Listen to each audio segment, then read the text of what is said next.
Today we will discuss about the management of orthopedic issues through यूनानी aspect. इसका एक video हमने इससे पहले निकाल चुकी है, यानी कि फर्स्ट जो सीरीज़ के हिसाब से। अभी ये इसकी सेकंड पार्ट है, जिसमें हम ये बताएंगे कि आपको ऑर्थोपेडिक मैनेजमेंट यूनानी नज़रिए से कैसा करना चाहिए। तो हमने तो एक बेसिक कंसेप्ट बताया कि यूनानी कंसेप्ट में, मॉडर्न कंसेप्ट में ऑर्थोपेडिक की क्या है। यूनानी कंसेप्ट में अगर फ्रैक्चर नहीं, डिसलोकेशन नहीं, इन्फ्लेमेटरी कंडीशन नहीं, मेटाबॉलिक नहीं, या मैलिग्नेंसी नहीं, या ट्यूबरक्लोसिस, कुछ चंद ऐसी चीज़ के अलावा बाकी ज़्यादातर ऑर्थोपेडिक इश्यूज आता है रुतूबत की वजह से या इम्तिला, कई जगह पे मादे की जमा होना, उसकी वजह से जो तकलीफ़ होते हैं वो शायद कभी न्यूरोलजिया टाइप के रहेंगे, मायल्जिया रहेंगे, कभी कभी लिगामेंट का पेन होंगे, फाइब्रोमायल्जिया हो सकते, कुछ भी हो सकते। सो ये अगर ट्रीट करना है तो सबसे पहले इसको क्या क्या एक्सक्लूड करना है, क्या क्या इंक्लूड करना, ये पहले फाइनली डिसाइड करो। बेसिकली जितने भी इश्यूज आते हैं ऑर्थोपेडिक के अंदर, सबसे पहले ऐसे क्लासीफाई करो कि आपको ट्रीटमेंट में बहुत आसानी रहेगी। ये लोकल इशू है क्या, जैसे इम्तिलाई इश्यूज है क्या, तो बहुत ईजीली हम ट्रीट कर सकते। अभी हम आज बात करेंगे ऑर्थोपेडिक के अंदर जो लोकल इश्यूज, यानी कि इम्तिला की वजह से जो पैदा होने वाली बीमारी, अगर वो आपने उसमें कमांड हासिल कर लिया, I think you might have almost complete, covered, you can cover like more than 70% of orthopedic issues, especially in your GP. तो GP में जो बेसिकली जो केसेस आते हैं, जैसे fracture and dislocation and this sort of case आपके पास कभी नहीं आएंगे कि वो कंसल्टेंट के पास जाएंगे। GP जो करते हैं उनके लिए जो केसेस आते हैं वो बेसिकली, जैसे फॉर एग्जांपल किसी को गर्दन में दर्द हो रहा है, फ्रोजन शोल्डर हो रहा है, टेनिस एल्बो या बैक एक हो रहा है, नी पेन हो रहा है, या घुटने में पेन हो रहा है, ये सब चीज़ basically it's a local issue. So you need a local treatment and very fast, very fast you will get the result also, but the result will be very fast compared to medicine actually. Suppose if you give medicine, अगर medicine हमने दिया भी तो भी उसमें क्या है, कभी कभी 2-3-4 दिन लगते, कभी 15 मिनट्स में अच्छा हो जाता, कभी patient might have suffering this issues since many years. हम सोचेंगे बाबा इसको 2-3 साल से इसका प्रॉब्लम है, ऐसा कैसा 15 दिन में सही करके दी। जब आप उसको 15 दिन में अगर प्रॉपर आपको मालूम पड़ा है प्रॉब्लम बेसिकली लोकल इश्यूज है, so you concentrate on that local part. उसके हिसाब से हम उसको हमने अगर उसको मसाज या कपिंग जो भी थेरेपी इस्तेमाल किया तो 15 साल के बीमारी को आप 15 मिनट में सही करके दे सकते हैं। Result also will be very fine. So what as per मेरी जो तजुर्बे में, यानी मेरे जो तकरीबन 27 साल की जो तजुर्बे ऑर्थोपेडिक के मैनेजमेंट में, वो चीज़ आपको बता रहा हूँ मैं। मेरे अस्पताल की मेन इनकम, मेरे अस्पताल की जो नाम और शोहरत की मेन वजह ऑर्थोपेडिक ही, मतलब बड़े बड़े न्यूरोलॉजिस्ट ऑर्थोपेडिक के पास फेल होके अपने पास आके कभी वो एडमिट कर लेते हम लोग 3 दिन या 4 दिन या 5 दिन, डेली हम ओपी में इसको बुला लेते। तो 2 मेथड हम उसमें इस्तेमाल कर सकते लोकल इश्यूज़ के लिए। एक तो मैंने बताया कि लोकल इश्यूज़ में लोकली ट्रीटमेंट करो, तो हम इसमें रेजिमिनल थेरेपी इस्तेमाल कर सकते। तो रेजिमिनल थेरेपी का मतलब अदर दैन कुछ मेडिसिन का कुछ रेजिम हम उसमें इस्तेमाल करें, तो जैसे आयुर्वेदिक वाले पंचकर्मा या कुछ इस्तेमाल। लेकिन हमारे एक थेरेपी का सिस्टम रेजिमिनल थेरेपी, ज़्यादातर लोग उसको क्या रेजिम चलाना चाहिए, तो उसमें रेजिम हम चला सकते हैं। उसमें ज़्यादातर लोग क्या इजी एक रेजिम है कपिंग, यानी कि इजामा। कोई भी आदमी 2 दिन में या 1 घंटे में सीख सकते हैं, तो वो आदमी करते रहते। लेकिन अपनी जो रेजिनल थेरेपी बहुत सारी चीज़ें, मसाज है, कपिंग है, नुतूल है, सब है, लीचिंग वगैरह सब है। ये सब चीज़ को अडॉप्ट करने की भी ज़रूरत नहीं। सिर्फ आप उसकी जो मसाज की जो पार्ट है वो अगर आप अडॉप्ट करेंगे, क्योंकि मसाज को आप अडॉप्ट करेंगे तो उसके मसाज के पीछे क्या कैफियत है, क्या क्वालिटी है। इन क्वालिटेटिवली मसाज का माना है क्या, गर्मी पहुंचाना। मसाज, तो वहाँ की मादे को निकालना। तो सबसे पहले सेलेक्ट करो। मैं समझता हूँ कि आपको अगर सिर्फ मसाज और cupping, dry cupping, not wet cupping, I am not talking about इजामा, that is will discuss later on. Like इजामा की बात नहीं कर रहा मैं, I am talking about dry cupping.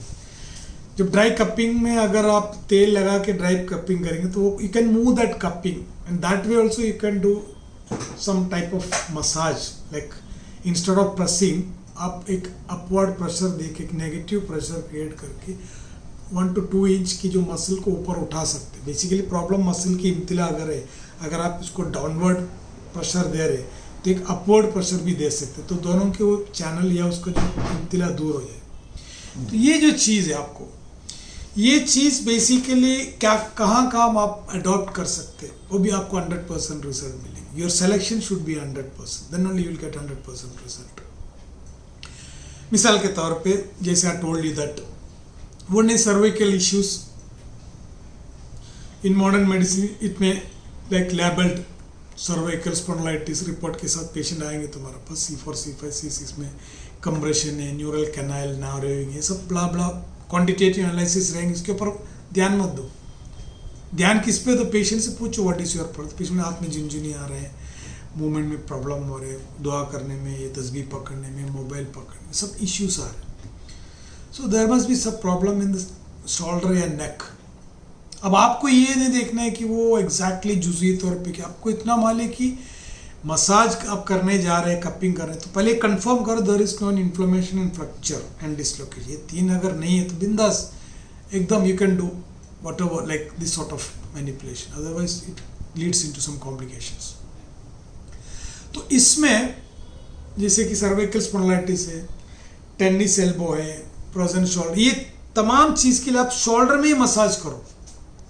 Shoulder की जो पॉइंट है, शोल्डर में अभी आप ये एग्जैक्टली रख सकते, शोल्डर की जो मिड ऑफ द जो शोल्डर है, जो ट्रापेजियस मसल की जो मिड पार्ट में भी है, लेटरल पार्ट में और मिडियल साइड में, ये दोनों साइड में, और एट द सेम टाइम अपनी क्लेरनोमस्टर्ड मसल जो भी है, ये जो एरिया में, ये जितनी हिस्से में अगर आप मसाज करें, मसाज में अगर इतना आप एक्सपर्ट होने की ज़रूरत है। मसाज का मकसद है to create a pressure and to so as some हरारत को क्रिएट करना।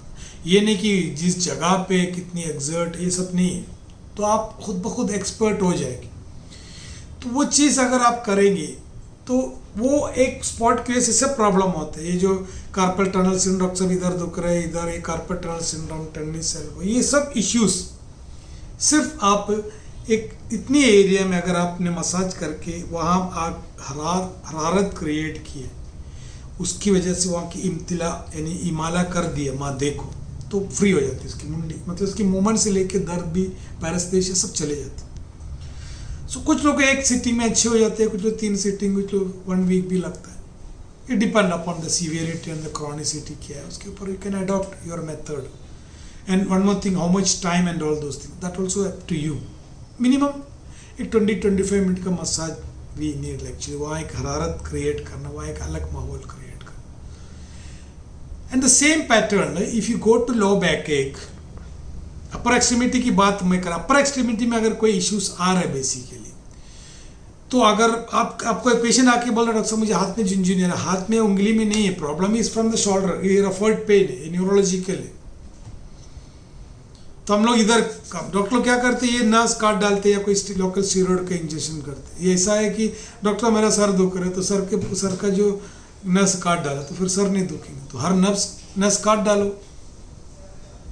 Then you will not get any sort of pain actually, it is not the treatment. Then some time what happen, कुछ लोग local injection देते हैं steroid के, तो कुछ लोग सचिन तेंदुलकर के टेनिस एल्बो में आखिर वो सर्जरी करा उसने। So there are some issues like this thing. So उसको हम ध्यान रखो किधर क्या प्रॉब्लम हो रही। तो अपर एक्सट्रीमिटीज का जितने भी upper, specially both hand and neck and back of the shoulder, ये चीज़ अगर इतनी एरिया में अगर कॉन्सनट्रेट से आप कपिंग एंड मसाज करेंगे, that's more than enough. Cupping भी 2 टाइप की कपिंग है, like wet and hot, dry. Wet को छोड़ो, ड्राई कपिंग। ड्राई कपिंग में भी 2 टाइप का है। वन इज जो हम लोग चाइनीज़ का जो कप आते हैं उसमें पंप करते, इसमें मज़ा नहीं आता, इसमें वो दम नहीं रहते। Fire cupping is best, because वो जो फायर कपिंग में जो जो स्ट्रोक बैठता है, गर्मी का स्ट्रोक के साथ साथ जो गर्मी और उसके इफेक्ट कंपैरेटिवली बहुत फास्ट एंड इफेक्टिव है। सो उसको ट्राई करो, बहुत ईजी है वो, थोड़ा सा एक्सपर्ट होना ज़रूरी है। थोड़ा सा स्पिरिट लो, ग्लास के अंदर डालो, ग्लास के ऊपर मत आना चाहिए, आग लगाओ, लगा दो, वो जल्दी सीख जाएंगे। एक दिन हम उनके ताल्लुक से ड्राई कपिंग कैसे कर, फायर कपिंग करेंगे, उसका भी इंशाल्लाह वीडियो हम लोग अपलोड करेंगे। सो जैसे लो बैक एक आ रहा है, लो बैक का भी हिस्ट्री कैसे रहते, कभी पेशेंट तुम्हारे पास MRI का रिपोर्ट लेके आएंगे, कभी पेशेंट खुद बोलेंगे डॉक्टर साहब मुझे डिस्क गया, डॉक्टर ने बताया। ये ज़्यादातर सciatica की पेन से मतलब होता है ज़्यादातर लो बैक के। अगर पेन रेडिएट हो गए, वन पायर पे रेडिएट हो रहा है, suppose if it is radiating toward thigh and calf muscles in a particular manner, so most probably it will be sciatica attack. अगर आपको स्लिप डिस्क अगर है तो sometimes what happen that pain में बी लाइक, अब pain उधर ही confined रहेंगे आपकी लोकल एरिया में, वो कभी ज़्यादा इतना रेडिएट नहीं होता, कभी रेडिएट होता भी एक्सट्रीम प्रोलैप्स के अंदर। प्रोलैप्स के अंदर भी आप कपिंग कर सकते, कॉम्प्लिकेशन कुछ नहीं होता, डोंट वरी, बिकॉज वो हड्डी प्रोलैप्स नहीं हो रहा, वो डिस्क की जो चीज़ प्रोलैप्स हो रहा है। 1 और 2 सीटिंग के अंदर पेशेंट को रिलीफ मिलता है। वो कभी कभी एक हफ्ते के अंदर पेशेंट 100% फिट हो जाता है। अच्छे न्यूरोलॉजिस्ट जहाँ फेल होते हैं ऑर्थोपेडिक, तुम उसमें 1-2 प्रोसीजर से पेशेंट चलना फिरना शुरू हो जाते हैं। So that you concentrate, this are all technique and skill actually. एक पेशेंट 2 पेशेंट की है, तुम योर ओन SOP तुम बना सकते हैं। एक तुम्हारी एक SOP होना चाहिए खुद की, ये मेरी एक SOP है, आप सीख सकते हैं और आप उसको फॉलो भी कर सकते हैं। You can create your own एक SOP एक डिजीज के लिए, वो तुम्हारी यूनिकनेस रहेगी, उसमें काम आता है। तो ये चीज़ याद रखो, लोअर बैक एक में LBA के अंदर भी और स्लिप डिस्क के अंदर भी और sciatica के अंदर भी, जैसे हमने यहाँ किया वैसे जो लोअर जो L4 L5 की जो पोजीशन है सैक्रम की एरिया में, दैट एरिया में you do cupping and massage and whatever, specially dry cupping and massage. सब people I use to do last day एक वेट कपिंग भी की, जामा भी करके कॉम्प्लीमेंट्री भेज देते, उससे भी रिजल्ट मिलते हैं इसके। देन OA, जो हमेशा मैं कहते हैं OA ऑस्टियो आर्थराइटिस नहीं है वो, लेकिन आर्थरालजिया है। वो आर्थराइटिस रहता है वेरी रेयरली, बट कॉमनली आर्थरालजिया, जैसे इन्फ्लेमेशन का जो डेफिनेशन उसके ऊपर फिट नहीं बैठता, खाली स्वेलिंग होता है, पेन होते हैं, no redness no hot, so it is not arthritis base, it is an arthralgia. अगर if it is not rheumatic and if it is not related to any uric acid का issues नहीं है, gout का issues नहीं है, कोई inflammatory condition अगर नहीं है, there also locally you can do the cupping, dry cupping, keep 1 2 3 और 5 जितना कप आप लगा सकते घुटने के पीछे, वो एक सिटिंग पोजीशन में रख के, उसके स्ट्रेट रखेंगे तो समय सिटिंग पोजीशन 90 डिग्री एंगल में रख के घुटने के ऊपर, इवन पॉपलेटल फोसा में भी अगर उसको लिटा के अगर कर दिए, ऊपर ऐसा कट के कपिंग करके रख के, ड्राई कपिंग 20-25 मिनट्स की, उसके अंदर कप निकालो, then do a little bit massage and give some medicine whatever you, मतलब आपको जो लग रहा है इनको क्या देना चाहिए, और उसको जो पलट के मतलब उसकी पोजीशन में रख के उसकी पॉपलेटल फोसे में भी सेम कपिंग करो। कभी कभी मेरे पास सॉरी कभी कभी ऐसा आता है पेशेंट सालों साल पुरानी बीमारी, 1-2 सिटिंग में उसकी पूरी की पूरी, डॉक्टर साहब 15 साल से मैं नमाज कुर्सी में बैठ के पढ़ता था, डॉक्टर ने बोला फोल्ड मत करो, अभी मैं I can easily fold and I can do my नमाज, तो वो भी मिलता है रिजल्ट। और नीचे जो प्लांटार फैसाइटिस, इसके अंदर भी एक किस्म का रुतूबत जमा होती है, इससे चलने में पेशेंट को पेन कम होता है। ऑर्थोपेडिक पेशेंट डॉक्टर क्या कहते हैं, कैल्केनियल फर है, हड्डी का ग्रोथ हो रहा है। एक्चुअली हड्डी की ग्रोथ से पेन नहीं होती, एक मोर देन एक 45-50% पेशेंट आदमी के, नॉर्मल आदमी का भी अगर एक्सरे निकाल के देखो, छोटा सा कैल्केनियल फर तो रहता ही हो, एक एक्सटर्नल स्मॉल प्रोजेक्शन, अगर उससे अगर दर्द हो रहा है तो ये होना चाहिए आदमी सुबह उठ के जितना चलते हैं उतना पेन होना चाहिए, क्योंकि मैकेनिकल एक प्रेशर पड़ रहा है, उसकी वजह से उसको दुख रहा है एज पर कैल्केनियल फर अगर है ये। लेकिन इससे ऐसा नहीं रहता, डॉक्टर सुबह उठने के टाइम में बहुत पेन होता है, फिर मैं थोड़ा सा चलूँ फिर दर्द गायब हो जाता है, तो फिर वो कैल्केनियल फर कहाँ गए, दर्द बढ़ना चाहिए ना, if it is physical hurt. So एक किस्म का इंतला है, वो सूजन है, जब आप चलेंगे आपकी एंगल थोड़ा गर्म हो जाएगी, जैसे घी के जैसे पूरी तरफ वो फैल जाएंगे, फिर आप फ्री हो जाएंगे, फिर आप कहीं एक 10-15 मिनट बैठ फिर आपको चलने में प्रॉब्लम होती है। तो ये है, ये कभी कभी यूरिक एसिड कैसे भी होती है। यूरिक एसिड की जो डिफरेंशियल डायग्नोसिस के यूरिक एसिड क्या है, वो हरारत की है, यानी कि सफरावी नेचर का है। तो सफरा का प्रॉब्लम अगर रहा तो जितना वो चलेंगे उतना दर्द बढ़ेगा। चलना इस हरारत, हरारत से उसकी बीमारी बढ़ेगी कि उसकी सबब खुद हरारत। अगर बलगमी है तो हरारत से उसको फ़ायदा है, इसलिए चलने से या मसाज से या उसको फिजियोथेरापी से अच्छा मिलता है। लेकिन यूरिक एसिड की जो यूरिक एसिड के इशूज़ है, आप जितना उसको चलाएंगे, फिजियोथेरापी करेंगे या गर्म दवा देंगे, उसको बढ़ता है। तो बहरहाल जो भी मैनेजमेंट आप इसको इस्तेमाल कर रहे हैं, तो लोकल अगर इश्यूज है तो लोकली उसको ट्रीट किया करें। साथ में पेशेंट को कुछ दवा दो, कुछ लैक्सेटिव दो, कुछ डायरेटिक्स दो, उससे भी इब्तिला कम हो जाते हैं। ऐसा नहीं हो जाए कि पेशेंट को डॉक्टर को दवा नहीं दी, खाली मसाज करके बाद में पता चला कि हमारे क्लिनिक एक मैस्योर मसाज सेंटर के नाम से मशहूर ना हो जाए, क्योंकि हम डॉक्टर भी वी आर नॉट ए मैस्योर। तो दवा दो, उसके अंदर ट्रिपल सनाई, कैपमोमियाई या तिंकार, सोरंजान जैसे कुछ लैक्सेटिव और डायरेटिक। कुछ लोग अगर पेन ज़्यादा थे एनर्जेसिक साथ में दे दो। That is a method of management. Like ये चीज़ के ये लोकल डिसीजन पहले डिसाइड करो, लोकल लेके तो क्या इलाज करना उसको उससे ले। उसके अंदर जो अगर आप हिस्ट्री टेक में मालूम पड़े पेशेंट के उल्टा सीधा हरकत है, ड्राइविंग है, लेटना, टाड़ा टेढ़ा, उल्टा सीधा, पोस्चरल अब्यूज़ कहते हैं उसको, it is called postural abuse. अगर पोस्चरल अब्यूज़ से आड़ा टेढ़ा उल्टा सीधा बैठने चलने फिरने से आपको प्रॉब्लम हो रही, तो उसको रेक्टिफाई करके इजाला करो।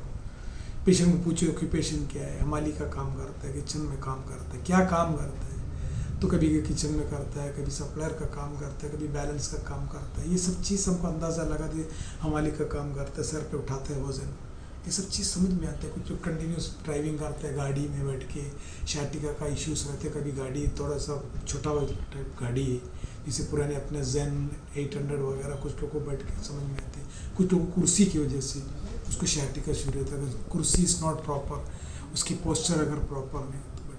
कुछ लोग बैठ के व्हाट्सएप में, कुछ लोग अपने पीसी में, कंप्यूटर में, लैपटॉप में 4-4 घंटा बैठ के काम करते, that may be another issues. So you ask what is the occupation. So once you came to know that patient having the problem from this aspect, तो सबसे पहले बोलो ये दिस इज योर प्रॉब्लम का जो मेन सबब है, इसको ट्रीट करो। राइट नाउ तुमको जो प्रॉब्लम हो रहा है दैट आई विल मैनेज। अब वापस बीमारी ना आने के लिए that you have to manage, that is you are doctor. हम बता सकते तुम्हारी इश्यूज क्या। तो that's all about the local problem and local issues and local management. When you go to this systemic disease in the orthopaedic cases, that you need a lot of तकवा, little more तकवा and management. Like उसमें क्या क्या आएंगे, एक rheumatic fever है, तो ज़्यादातर रोमैटिक फीवर में पेशेंट फीवर की वजह से नहीं आता, पेशेंट आते डॉक्टर साहब हाथ पैर दुख रहे हैं, सो यू नीड फीवर को सबसेट करने की दवा दो। उसमें अक्सर मेरा कॉम्बिनेशन रोमैटिक फीवर के अंदर माओलया, माजुनिशिबा, कैपमोमियाई और एक कुस्ता गवा देती है।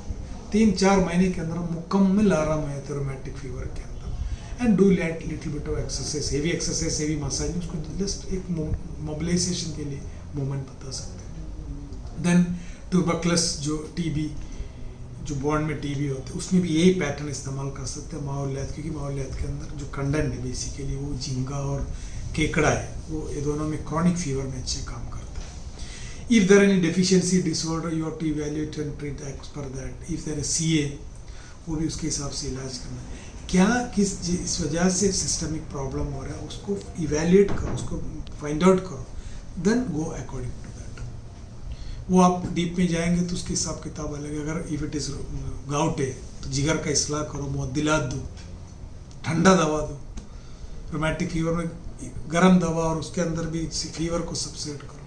ये तरीका अगर इसको अडॉप्ट किया तो I can say that orthopaedic की कुछ चंद चीज़, फ्रैक्चर एंड डिसलोकेशन, ये सब छोड़ के पूरी की पूरी ऑर्थोपेडिक की एक मास्टर तुम बन सकते हैं। Thank you very much.